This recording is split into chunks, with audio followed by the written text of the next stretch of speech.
This is your professor. Today, I want to talk about something called expectations. I want it to be crystal clear about what your expectations are in the class and how to meet those expectations.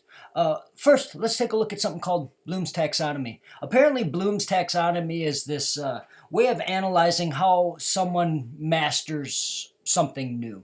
And so some ideas of what I mean here is how could someone that goes on in maybe music go on to master a music instrument, like a violin or a drum set in my case. The same thing could be how could someone master a sport? How did Allen Iverson become one of the greatest point guards ever? Okay. Actually, this has some applications in video games too. Actually, video games are fantastic for problem solving and learning, believe it or not.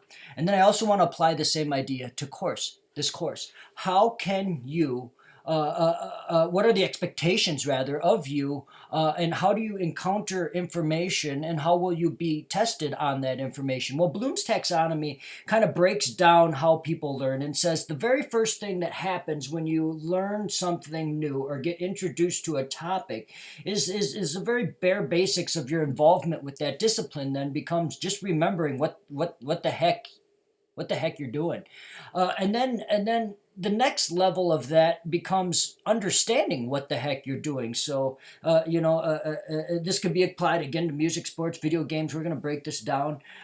Then the next level of increasing command of the material is the ability to apply this material to new situations, something you haven't seen before. And then moving forward as you progress into more of a doctoral type level of understanding, not necessarily saying you're a PhD, but saying you have level of understanding commensurate with someone that would have their PhD, you'd be able to analyze this material, draw connections between different ideas that happen in course. And then as you get further and further along in your ability to understand, you're able to evaluate, and then if you truly have mastered something, you're able to create it. You create with it. You've reached the pinnacle of understanding when it comes to that topic. You're now in a position to add more understanding to that discipline. All right, not necessarily sure you'll get there for this course, and don't worry. When it comes to expectations, I don't have expectations of you creating in this course.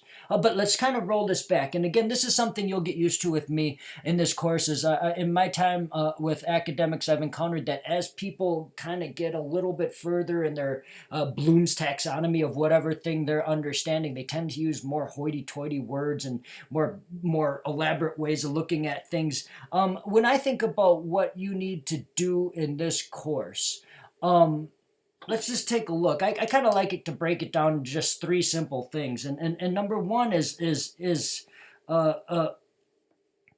C. That's pretty simple. Take that, Bloom's economy. But what I'm saying is I want you to be able to just see something new you haven't seen before. And or maybe new in a light of something you've seen before, but is now in an organic chemistry setting. Kind of like what we did in class when we looked at the electronic structure. This of atoms. This is lecture. So this is the idea that that this is just when you come in, you can just sit back passively, put that computer up on a desk, kind of relax, have a fidget spinner. The expectation isn't that you're going to reach some sort of enlightenment with the material that I'm showing you in lecture. All I'm just trying to do is kind of break you through the ice a little bit, walk you into the forest just a little bit. You don't have to participate all that much, okay? This is the same as maybe when we look at video games. This is that tutorial. It's like in Halo. When Master Chief comes out of cryogenic sleep, and the first thing you have to do is look up and look down and look left and right to kind of gauge which way to go. Or if you're playing Breath of the Wild, one of the greatest games ever, they don't really have a tutorial at all. But it's the area of kind of safe space where you just are exposed to this new world. Again, you're not expected to do much there. You don't even understand how it works. In sports, maybe this is just getting as a fan.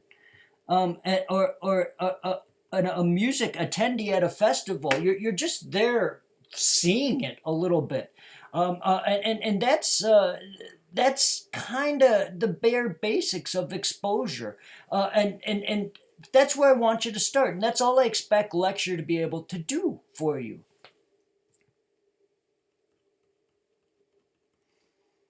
When it comes to learning in my course, then the next thing you have to do is practice. And for this, this means when you're looking at something like music,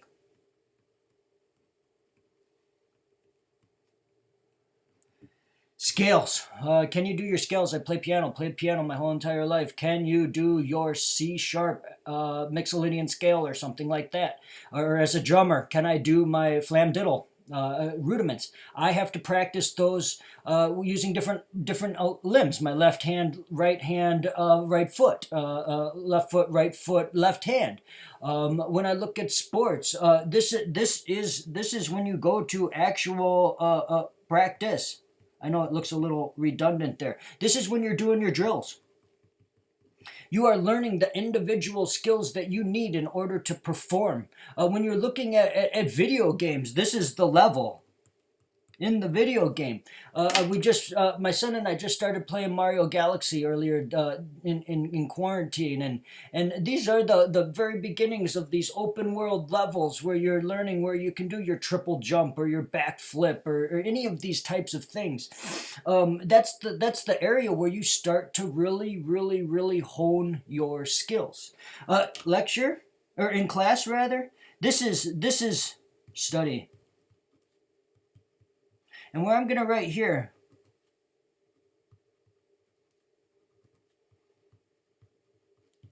I'm going to post another video on this idea of hard studying and smart studying, but you get the idea of where that kind of fits in what my expectations for in this course are. Do. That's the last. So that's the three areas of kind of breaking Bloom's taxonomy down into something that's a little more applicable to this course. This is the exam. These are the quizzes. When you look at video games, these are your final bosses. When you look at sports,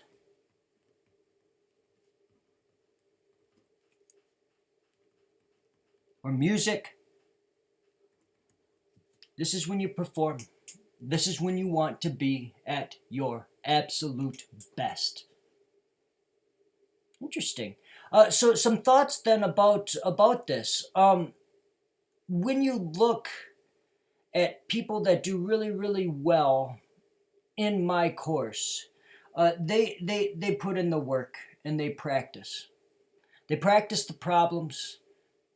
They reach out to me if they have questions about the problems, and they take ownership for their progress through the material. And so the vast majority of work that is done here by you, not me, unfortunately, it's all up to you.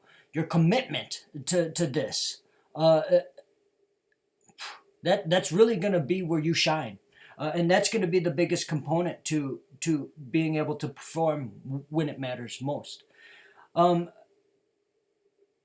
The biggest misconception in this course comes from really one of two different places, and I'm going to write another video on this just because it's important, but misconception number one is students that work hard but not smart, and there's a whole nother video for that that is more important. I'll leave it for that video. The second misconception in this course that a lot of students have is that they come to lecture and they only see the material without practicing, and then they expect to perform on game day. Let me tell you what that analogy is. And so these two things are the things that students come to me the most frustrated because they're either working really hard but they're not working smart, another video on that, or they just have coming into lecture passively and then all of a sudden expecting to be able to perform and wondering why they can't on game day. So let me make an analogy for that portion, and we'll call this video quits, and I can talk a little bit more on the studying one in another video.